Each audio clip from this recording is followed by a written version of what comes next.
Olá, eu sou uma mulher na casa dos 50 anos. Meus pais morreram cedo e eu vivi com minha avó. Quando eu estava no primeiro ano do ensino médio, minha avó também morreu e eu fiquei sozinha. Minha tia-avó morava a 2 paradas de ônibus da minha casa e ela vinha me ver algumas vezes por semana, trazendo comida e às vezes ficava para cozinhar para mim. Era difícil ir para um orfanato aos 17 anos. Mesmo que eu tivesse ido, teria sido complicado voltar depois de apenas um ano. Minha tia-avó disse que cuidaria de mim. Então, eu fiquei em casa. Eu vivi com minha avó quando minha tia-avó descobriu que eu queria continuar morando lá.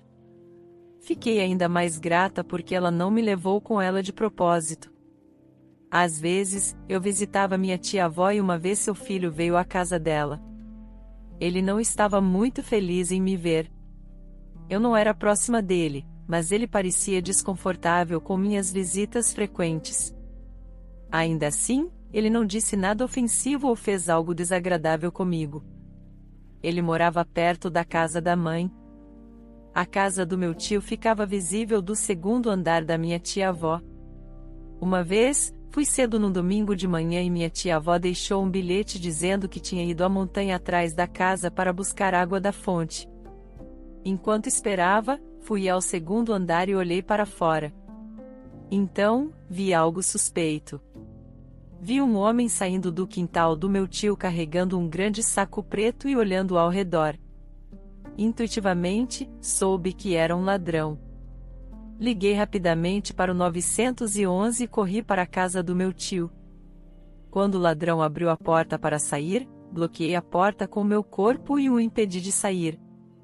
O ladrão xingou e ficou irritado, mas quando isso não funcionou, ele tentou escalar o muro. Nesse momento, 2 policiais chegaram da delegacia, e assim que o ladrão atravessou o muro, foi capturado pelos policiais e levado à viatura. Meu tio, cuja família tinha saído em um passeio matinal, ficou chocado ao saber disso. Meu tio abriu o saco que o ladrão tinha trazido e caiu de joelhos. Havia notas de libras esterlinas, joias caras e louças finas, além de pinturas originais caras que meu tio tinha obtido para se preparar para emigrar para a Inglaterra. Muito obrigada, Samantha, se não fosse por isso, teríamos imigrado e não teríamos dinheiro para comprar uma casa imediatamente. Você salvou minha família. Não, isso não é nada comparado ao que devo à minha tia-avó. Fico tão feliz por ter visto o ladrão. Quando disse isso, a família do meu tio também me agradeceu várias vezes. Minha tia-avó também me ajudou. Ela disse que Samantha é um amuleto da sorte. O que teria acontecido se Samantha não tivesse vindo? Mesmo quando você for para a Inglaterra, não deve esquecer a Samantha. Antes de emigrar, ele me deu dinheiro para cobrir minhas despesas de vida por cerca de 2 meses. Quando ele emigrou, teve que gastar muito dinheiro, e algo também poderia acontecer. Então, mesmo que eu tenha pego um ladrão, não teria sido fácil para ele cuidar de mim assim. Eu disse, obrigada, mesmo quando fui ao aeroporto com minha tia-avó. Samantha, se você trabalhar duro, dias bons com certeza virão. Faça tudo com diligência e por favor, cuide bem da minha mãe também. Ele me deixou essas palavras e embarcou no avião com sua família. Minha tia-avó não tinha mais ninguém além de mim. E só nos restaram as 2. Decidi me mudar para a casa da minha tia-avó. Passei meu último ano do ensino médio e meu 2º ano de faculdade morando com minha tia-avó. Ela era saudável apesar da idade, mas eventualmente seu corpo enfraqueceu e ela morreu de pneumonia. A família do meu tio não pôde vir imediatamente porque tinha uma situação própria na Inglaterra. Então, procurei uma funerária, agi como chefe da família e organizei o funeral. Meu tio, que finalmente chegou 2 dias depois, segurou minhas mãos e chorou. Nós realmente lhe devemos, Samantha. Nunca esqueceremos essa bondade. O que você está dizendo? Minha tia-avó era como minha avó paterna para mim. Depois do funeral ouvi uma notícia surpreendente do meu tio. Minha tia-avó tinha me deixado algum dinheiro também. Tio, sinto muito, mas não posso aceitar isso, eu recebi tanto por ficar na casa dela. Se você não aceitar isso, nós também morreremos mais tarde e não poderemos olhar para o rosto da minha mãe. Então, apenas aceite. Como posso viver enquanto pago tudo isso? Se você viver uma vida boa e trabalhadora, isso é suficiente em troca de pagar. E por que você deveria reembolsar? Nós também recebemos amor de você.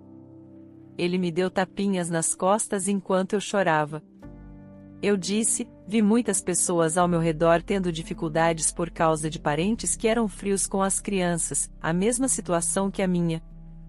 Mas naquela época eu me sentia realmente sortuda. Eu me disse para não ser mesquinha com os outros. Se eu pudesse ajudar alguém, eu deveria ajudar. Depois de me formar na faculdade, não consegui um emprego e abri uma cafeteria popular. Eu tinha o dinheiro da venda da casa que minha avó paterna deixou para mim. Eu senti que era melhor fazer as minhas próprias coisas do que trabalhar para outra pessoa. A cafeteria ficava em uma cidade universitária, então estava sempre cheio de jovens. Também conheci meu marido enquanto administrava aquela cafeteria. Meu marido queria largar o emprego e abrir uma cafeteria. Então ele veio até mim várias vezes e me fez muitas perguntas. Eu contei tudo o que sabia. Também contei a ele o que era popular ao lado da cafeteria. Era porque eu queria ajudar aquela pessoa a se dar bem. Eu queria ajudar os outros tanto quanto recebi. Às vezes dávamos bolsas de estudo para trabalhadores em tempo parcial. Foi assim que nos conhecemos e acabamos nos casando. Eu não sabia na época que esse casamento seria o momento da minha vida que eu mais queria apagar. Meu marido era muito amigável e gentil, ele era sempre o primeiro a sorrir e era atencioso e dado a tudo. Vendo isso, acho que ajudei demais aquela pessoa. Mesmo quando conheci seus pais antes do casamento, ele disse mãe e pai. Samantha é realmente uma ótima pessoa. Em uma cidade universitária, ela se tornou a dona da cafeteria mais popular. Ela alcançou isso sozinha, sem a ajuda de mais ninguém. Ela é realmente incrível. Se eu me casar com alguém assim, acho que tudo vai ficar bem. Ele só me elogiava para os pais dele, que desaprovavam o histórico da família.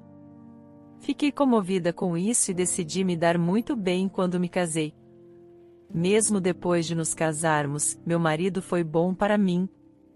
Ele era o primeiro a ir para a cafeteria, preparar e cuidar da limpeza, mas logo se revelou que tudo era apenas um ato para me enganar. Cerca de 6 meses depois de nos casarmos, meu marido começou a falar sobre independência, mesmo que o nome da cafeteria fosse diferente, eu garantiria que fosse a segunda loja. Vou colocar isso na placa e ver o quanto posso administrá-lo sozinho. Honestamente, já que você é a chefe, até os trabalhadores em tempo parcial me veem como alguém que não está fazendo nada aqui. Então, quem te disse para largar o emprego tão cedo? Considerando sua situação financeira, você deveria ter verificado cuidadosamente se poderia abrir uma cafeteria antes de fazer isso. Você é bom, mas acho que você é um pouco imprudente, eu disse para ele. Enquanto isso, ganhei muita experiência prática na cafeteria. Ele me implorou como uma criança todos os dias, e no final, eu não tive escolha a não ser dizer sim. Meu marido amava tanto a nós que alugou um local para outra cafeteria no dia seguinte. Então ele trouxe tudo, incluindo um design de terrier e eletrodomésticos de cozinha imediatamente. Todo esse tempo ele estava planejando tudo em sua cabeça, conforme prometido. Meu marido colocou a frase de que era o número 2 do nosso café na placa do café depois que abriu, foi e voltou entre as duas cafeterias por cerca de 3 meses.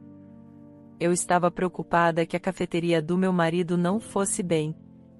Eu não podia ficar parada. Talvez graças ao meu marido e ao meu trabalho árduo, a cafeteria se estabilizou mais rápido do que o esperado. Após quase um ano, os lucros também melhoraram significativamente. Agora você não precisa se preocupar mais. Daqui para frente, concentre-se apenas na sua cafeteria, pois eu também sou dona de uma cafeteria que dá muito dinheiro. Realmente não sabia que daria tão certo, tão rápido. Esses dias, é porque cafeterias que vendem esses tipos de iogurte são populares. Então, precisamos ficar de olho na tendência daqui para frente. Eu dei conselhos a ele, mas meu marido estava tão empolgado que parecia não me ouvir direito. Depois disso, meu marido gradualmente mudou. Em algum momento, ele começou a chegar em casa tarde e houve dias em que acabou não voltando para casa. Ele disse que era tudo por causa da cafeteria, então eu não podia dizer mais nada. Isso poderia acontecer se os materiais não chegassem a tempo ou se houvesse um problema com a instalação. No entanto, meu marido gradualmente parou de atender minhas ligações. E mesmo quando eu pedia para ele entrar em contato comigo, ele não respondia. Natural para ele não vir à minha cafeteria. Havia mais dias em que ele nem mesmo voltava para casa. Eu ocasionalmente ia à cafeteria do meu marido, mas ele sempre estava ausente. Não importa quantas vezes eu passasse por lá, não percebi até um dia notar que a placa havia mudado. A placa de design nem sequer dizia que era a minha segunda cafeteria, e o nome também havia mudado. Achei estranho, então investiguei e descobri que meu marido havia pedido a patente das receitas do iogurte que eu fazia. Tentei cancelar, mas, enquanto isso, a patente saiu, e eu não tinha mais nada a fazer. Talvez porque eu estivesse abalada, o número de clientes no meu café gradualmente diminuiu e até os trabalhadores em tempo parcial se demitiram. Então eu percebi algo realmente chocante. Meu marido levou o fabricante de sobremesas do nosso café. O funcionário acreditou nas palavras do meu marido de que eu concordei com a mudança deles. Eles foram para lá porque ficaram felizes em ouvir que o salário deles seria aumentado depois. Descobrindo todos os fatos, eles se sentiram mal. Mas o que eu poderia fazer? E eu pensei que a razão para os funcionários não me contarem era porque eles sabiam que era meu marido fazendo isso pelas minhas costas. Então, eu não disse uma palavra e disse a eles para tomarem livremente sua decisão. Não apenas meu marido, mas também me senti muito traída pela equipe. Continuei ligando para entrar em contato com meu marido e eventualmente ele atendeu. Por que você está me incomodando? Isso é muito irritante, ele disse. O que aconteceu? Alguma espécie de guerra? Onde você está? Eu realmente preciso te ver. Então me diga onde você está, senão eu também não vou deixar isso quieto. Quando ameacei, meu marido finalmente me disse onde ele estava. Incrivelmente, ele estava hospedado em um hotel de luxo. Eu claramente vi meu marido saindo de lá, de braços dados com outra mulher naquele dia. Meu corpo inteiro estava tremendo e eu não conseguia me acalmar. Mas eu não tinha escolha a não ser assistir. Assim que meu marido saiu do hotel, ele se mudou para outro lugar. Eles estavam tentando me impedir de ir vê-los naquele hotel. Meu marido entrava e saía com uma mulher que eu já tinha visto antes. E eu decidi esperar por eles saírem e aparecer na frente dele. Meu marido nem piscou e, em vez disso, pareceu irritado. Ele disse: "Como você chegou aqui? Você está me seguindo agora? Eu realmente estou enlouquecendo." Ele agarrou meu braço e me afastou da mulher. "Por que você é tão desligada? Você não sabe que se eu não vou para casa ou atendo o telefone, acabou? Eu realmente tenho que te contar sobre eles um por um? Mesmo que as pessoas vivam juntas por 10 ou 20 anos, ainda se separam. Não se agarre a mim só porque você viveu comigo por 1 ou 2 anos. Você com certeza é do tipo que se agarra." Chocada com o que meu marido disse, fui ver meus sogros, mas minha sogra foi um passo além e me fez ficar do lado de fora da porta da frente. Eu ouvi que você seguiu até a residência do John e causou uma cena. Às vezes as pessoas mudam de ideia. Você também vive uma vida muito desleixada. As pessoas devem ser organizadas e saber fazer e desfazer laços. Sogra, não é esse tipo de assunto. Eu sou esposa dele e não estamos divorciados, mas ele está vendo outra mulher sem nem mesmo voltar para casa. Então se divorcie, ela disse. Se você é tão carente de compreensão, deveria simplesmente se divorciar dele. É por isso que crianças de famílias ruins não dão certo. Então, se algo acontece, elas fingem ser vítimas e você tratou meu filho tão mal. É por isso que o John, que era tão gentil, sempre ficou do seu lado. Mas vá para fora e não vá para casa. Fiquei sem palavras diante da acusação ridícula da minha sogra e até meu sogro gritou: "Você vai ser barulhenta e envergonhar o bairro? Apressa-se e deixe-a ir e venha para dentro." Foi só então que percebi que a família tinha planejado junto me expulsar. Eu realmente percebi que decidiram me expulsar. Até minha cafeteria não podia mais vender o iogurte e as bebidas que eu fazia. Meu marido não tinha sentimentos por mim desde o início. Ele precisava do meu cardápio e dicas e truques da operação da minha cafeteria. Eu perdi tudo da noite para o dia. Os papéis do divórcio também foram enviados pelo meu marido. Estava declarado que eu tenho problemas mentais de delírio de ciúme extremo chamado Síndrome de Otelo. Depois de me divorciar do meu marido e viver entorpecida, como se minha mente estivesse em outro lugar, vi no noticiário um cidadão pegando um carteirista. Lembrei-me de como acalmei o ladrão do meu tio quando era jovem. Também pensei em minhas tias e tio. Decidi acreditar novamente nas palavras do meu tio de que, se eu trabalhasse duro, poderia alcançar qualquer coisa. Reuni a coragem que tive quando peguei o ladrão e comecei de novo. Não tinha tocado no dinheiro que minha tia-avó me deu até então. Encontrei uma poupança que minha tia-avó me deu e trabalhei duro para aprender sobre café com alguém que obteve uma licença de barista no exterior. Especializei-me em estudar quais sobremesas combinam bem com quais bebidas. Anteriormente, criei cardápios baseados no que me vinha à mente, mas agora criei cardápios baseados em dados de uma análise de mercado completa. Escolhi uma loja pequena em uma nova cidade, onde havia muitos jovens, mas ainda poucas cafeterias. Passei meus dias trabalhando no café desde o amanhecer até tarde da noite. Era um tempo em que eu estava apenas trabalhando como louca sem saber como o tempo passava. Me senti injustiçada por causa do meu ex-marido e da família dele. E quando nos separamos, foquei mais no trabalho. Aguentava esses tempos difíceis com apenas o pensamento de que teria sucesso neste trabalho e viveria uma boa vida para mostrá-los. Depois de cerca de um ano, a fama da nossa cafeteria se espalhou e muitos blogueiros começaram a visitar minha cafeteria. Ao mesmo tempo, havia mais clientes na cafeteria. Tornou-se tão popular que bilhetes de entrada eram dados em tempos de lotação. Então, alguém que estudou panificação no exterior perguntou se eu gostaria de tentar fazer negócios com ele. Eu estava cautelosa porque já tinha sido traída antes. Ele já tinha sua própria padaria e estava indo muito bem. Quero expandir meu negócio, aproveitar nossa cafeteria. Acho que seria bom ter algo como torradas ou sanduíches para o café da manhã.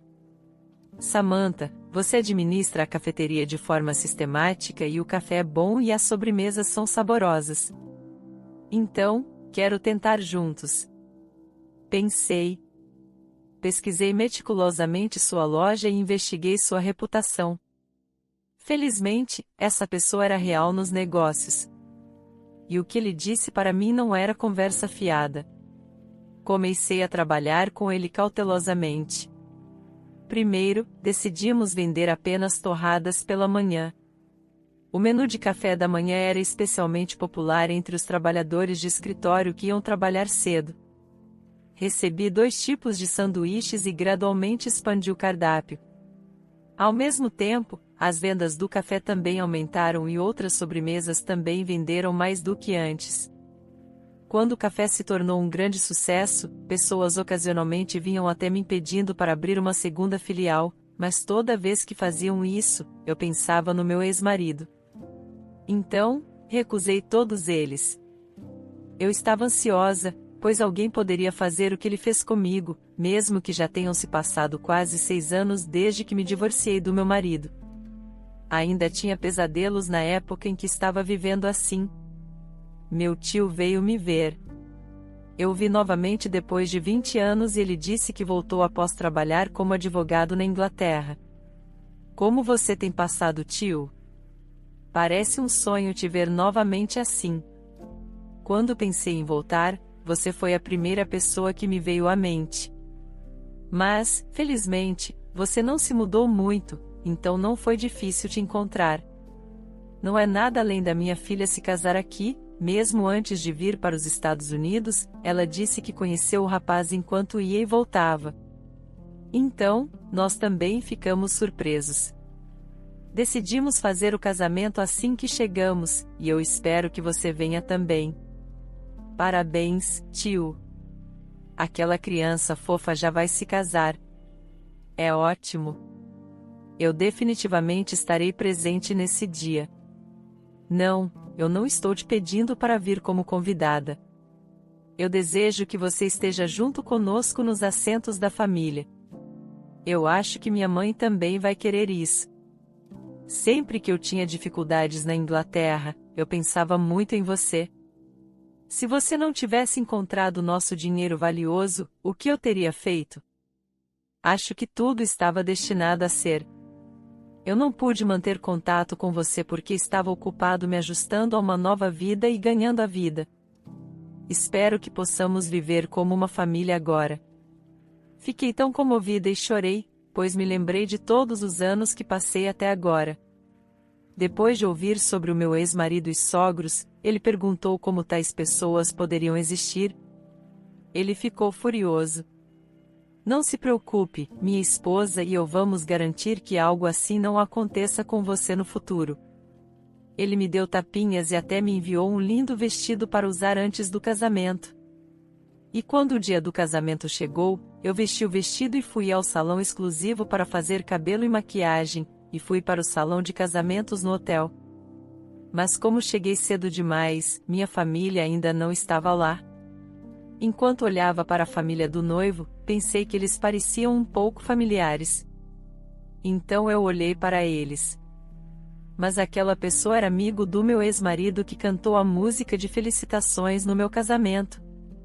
Comecei a tremer, então fui ao banheiro, me recompus, saí, me escondi de um lado e observei a família do noivo. Então percebi que meu ex-marido e sogros estavam na sala de espera do noivo. Meu ex-marido estava vestindo um terno de noivo e até tinha flores no peito. Meus ex-sogros estavam animados e sorrindo para seus novos parentes. Eu me senti tonta e como se fosse vomitar, então agarrei meu tio que acabou de chegar e fui para um lugar tranquilo e contei tudo a ele. É verdade? Esse é o homem com quem você se casou? O homem que se aproveitou de você e se divorciou de você sem pagar um único centavo de pensão alimentícia? Ele nos disse que nunca esteve em um relacionamento porque trabalhava no ramo de restaurantes. Como algo assim pode acontecer? Ele estava tremendo de raiva o tempo todo.